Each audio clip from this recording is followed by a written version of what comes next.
한국은행의 이번 기준금리 인상 배경, 그리고 우리에게 미칠 구체적인 영향에 대해서 경제부 윤지원 기자가 더 자세히 알아보도록 하겠습니다. 어서 오십시오. 제로금리가 20개월 만에 이제 끝났습니다. 그러면 이제는 돈을 풀어서 경기를 부양하는 그런 정책이 마무리됐다고 해석해도 될까요? 네, 그렇게 봐야 할 것 같습니다. 그동안의 기준금리 추이를 보면서 설명을 드리겠습니다.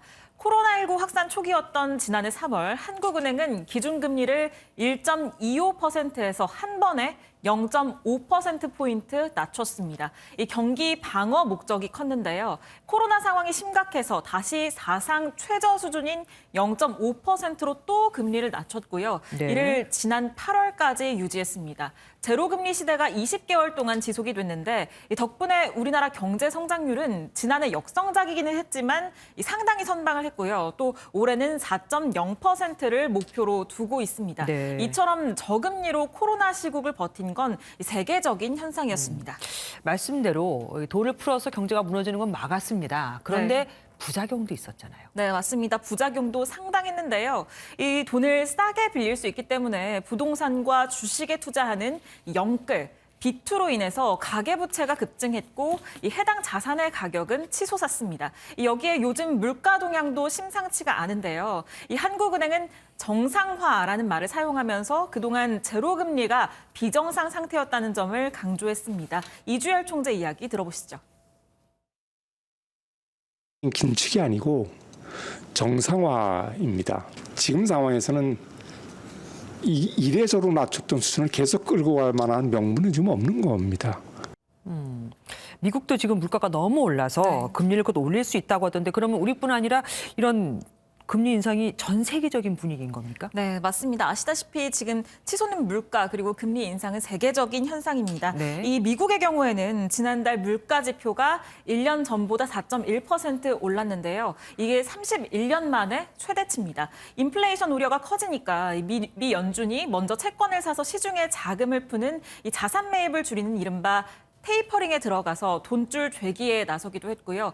게다가 지금 비축유를 풀고 있는데 물가가 잡히지 않으면 내년 하반기로 예상됐던 기준금리 인상 시기가 당겨질 것이라는 이야기도 나옵니다. 이미 세계 주요국도 금리 인상을 시작했고요. 네. 브라질, 러시아, 헝가리는 올해 6번이나 금리 인상을 단행했습니다. 6번이나요. 이번 기준금리 인상 아무래도 집값하고 증시에도 영향을 미치지 않겠습니까? 네, 그렇습니다. 먼저 부동산을 살펴보겠습니다.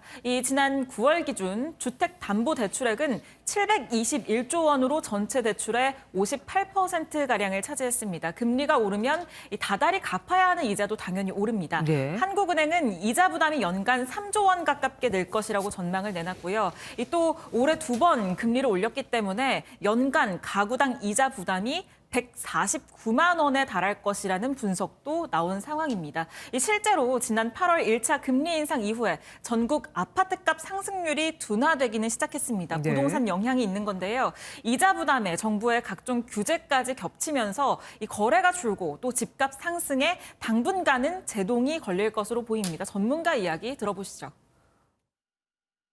가계에는 이자 부담이라든지 또는 채무상환 부담을 증가시킬 수 있다고 보여집니다. 구매 수요 위축이라든지 가격 상승 둔화나 거래량 감소를 불러올 수 있다고 보여집니다. 그러면은 주식 시장은 어떻습니까? 네, 오늘 코스피 지수가 공교롭게 하락을 했습니다만 네. 여기에 기준금리 인상 영향이 크지는 않았던 것 같습니다. 왜냐하면 이미 이번 달에 금리 인상을 할 것이라는 공감대가 시장에 있었기 때문인데요. 하지만 빚을 내서 주식에 투자하는 빚2 아시죠?